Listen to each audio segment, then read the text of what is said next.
Good afternoon, my name's Amber. I'm a flower farmer and florist in Budgeree in Gippsland, and this is Blooms on the Hill, my farm. Just thought I'd give you a little update on what's going on with my dahlias, because they've finally, as you can see, there's a bit of colour behind me. This is so exciting. I put mine in the second week of November, so normally I tell people, oh yeah, Cup Day, they say to put them in after Melbourne Cup Day. So that's kind of like a standard sort of thing. I think last year I must have put mine in sometime in October, because mine have been just behind. I remember having more flowers this time of the year last year. So what I've decided to do for next season is I'm going to use ones that I always leave in the ground, which are just single petal varieties, and I'm going to use those as a gauge. So when they start to sprout, that's when I'm going to put my other ones in. So that'll be the indicator to say that the ground is warm enough, and pop them in. My risk there is we have very wet springs. That's pretty normal. So the risk, of course, is tuber rot. But look, I put all of my dahlias in this season, as I said, the second week of November, and a handful of my new varieties, which are in this patch behind me, they didn't come up, and when I dug them up and had a look, they were actually rotted. So that would just be through the fact that once they'd gone in, it was wet. It still stayed wet, and I've got really good drainage because this is a slope. So I think it's just the luck of the draw. We had our fire going the week of Christmas. So spring, it's everywhere. It always is.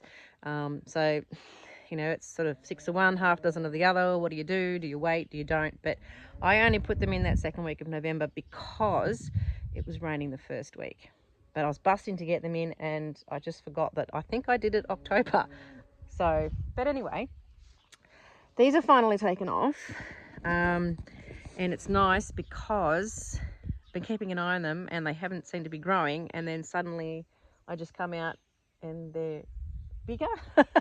They've gone a little bit crazy, which is great, and there's blooms. So I'm going to show you some of the new ones that I've got, and I'm very excited. It's like Christmas every day. So my new varieties start at the beginning of my patch. So I go down this first row and then back up, and then the third row there is a handful, and then that's the new ones I bought for this season. So what I did is I sat on my computer and I organised them in a lovely rainbow colour coordinated order, which took me ages. So whether or not I've mistakenly planted any out of order, I don't know. But I've kept the collarettes together and I've kept the anemone types together as well. So I was sort of hoping, you know, it was going to look like a pretty rainbow, but, you know, you don't have to do that. So what we've got in new ones, we have My Love has come out. I have this amazingly huge, look at the size of my hand in that one. That's Clara Thora. It's another new one that's popped. Coming down here, oh, I love this one. Oh, nearly standing on another one. I have Florally Morello. I love that. That's just come out. That's amazing.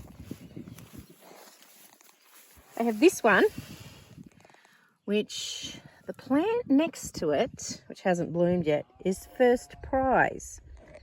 This one I think is supposed to be First Prize as well, but I don't know if it's meant to look like that. So it could be something completely different. So that's going to be a wait and see. And we keep going down here. Some are very small. Some I got much later than the others and are very, very small. Keep trailing down here. This one has bloomed already, but this is Florally Dandelion. It's just a bud. Oh, here's another new one. This one is Florally Angostura. I don't know how to pronounce it. Angostura. Someone correct me. I think I'm wrong, but anyway, it's amazing. That combination of orange and pink. Wow. Anyway, keep coming down. These ones are still a little too little. This one is Christmas Cheer, and I think it's a mix of red and white, so I don't know what he's going to do. That one is Fire and Ice. Back up this row. We go quickly. I'm up to my anemone types. So that one is Melinda A. This one next to it is Mexico. This one here has got quite a few flowers. I'm probably making you seasick. This one is, where's the sign? Nayap. Nayap? Nayap. This one is lemon sorbet, which has been producing quite a few flowers, but it looks very grotty. It's because it gets attacked by everything. This one is one called Wayfirm. Oh, yes, no, that'd be making you seasick. Wayfirm. Yeah, that one. I think that's the same. Keep going along. Oh, this one's starting to blur. That one doesn't look very good. I think that's Donatest or Donawa. Anyway, here's another lovely collarette. Look at that. That one is Darbro Marianne. And this one's popped today. An orchid type. Lillian 15O. And here's Winky Cupid, which has been attacked. So that's all the new ones.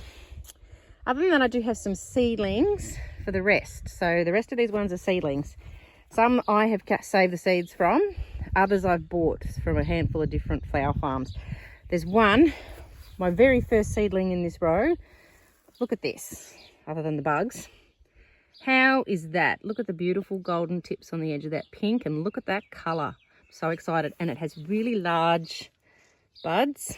It's not a massive flower, so it's a really good shape and size, and I know it's going to hold together really well when I cut it. It's got long stems and it's got a heap of buds on it. So I'm really excited about this one. I'm going to keep this one for sure. A lot of my other seedlings coming down here. Look, this one's a nice colour, but you can see the centre. This one here, nice colour. That could be one to keep. This yellow one is just not worth keeping. It's a pretty orange. Oh, looks a bit, boring. Here's a pretty pink one. It opens up a little bit in the centre though, but we'll see what that one does. This one's random. There's a few white ones here that I don't think are going to be really any good or worth keeping. Keep coming down. This is a pretty pink one. It's a lovely sort of hot pink. It's not red. It doesn't come up so well in the video, but it's a really quite a nice pink. It's the back of it. So stems are a little bit floppy though, so might not be any good. This one's pretty colour. It does open up a bit much. What do we got here? Another one that opens up a bit too much. This is a really lovely colour, but it opens up like that and it's all messy and horrible, so that one won't be any good to keep. I mean, if the flowers stayed like that, but they just seem to open up right up, and it's got lots of flowers and long stems. Anyway, we'll see what it does. My husband loves this one. It's just a yellow thing. It's very floppy and straggly and funny looking, and the petals are kind of sweet because there's sort of a lemon and pinky stripe on the back, but you couldn't put that in arrangements because it'll just blow straight away. It won't stay for very long. And that's, in terms of the seedlings, about it. So this is my dahlia paddock. I've brought you in here before.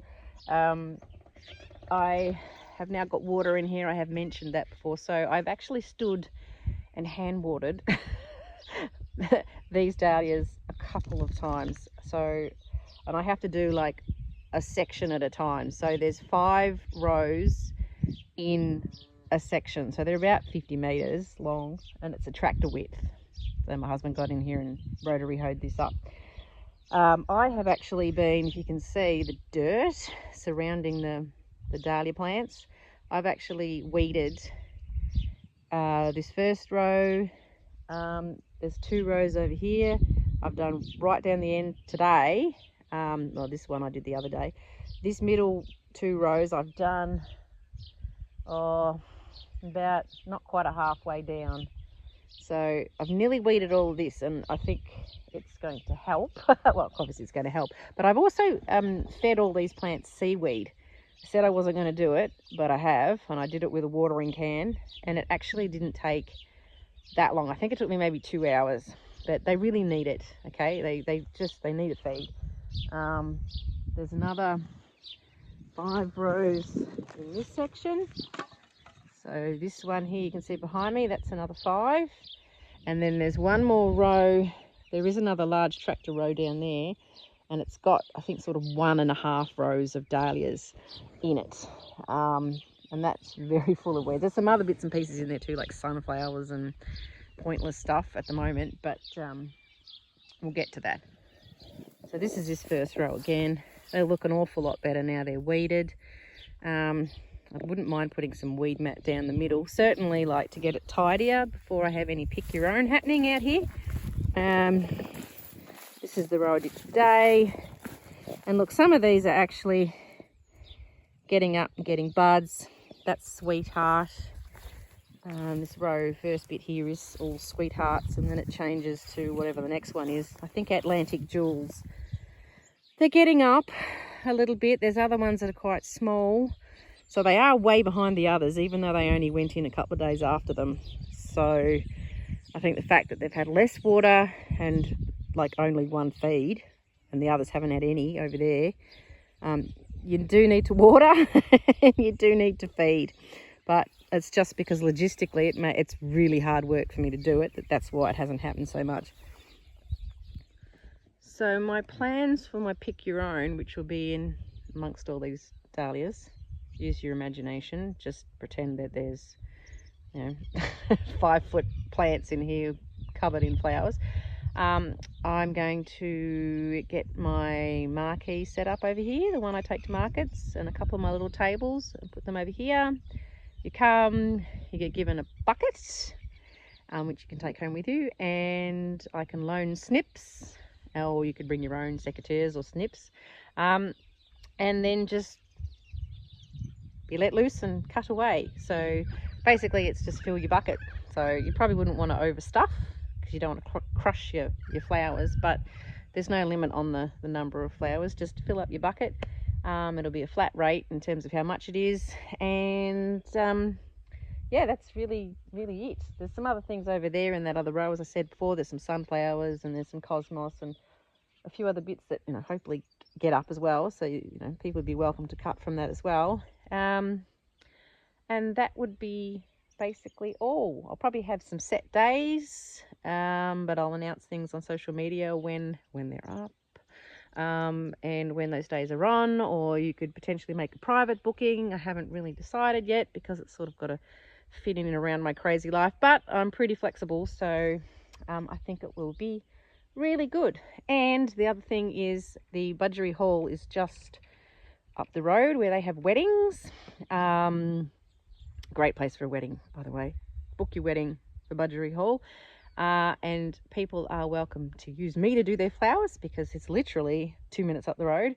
The other thing is too, people are welcome to book my paddock for like an hour if they want to do wedding photos. So I think that would be really nice to have a backdrop of lots and lots and lots of flowers. So that's another idea that I'm toying with too, and I think would be really nice. So anyway, I'm going to get out of the drizzle and feed the dogs and start the dinner, and I will see you guys. Oh, one of the chickens is out. These Rhode Island red chickens, they keep getting out and they're going to get themselves eaten. I've got to go. I'll see you next time.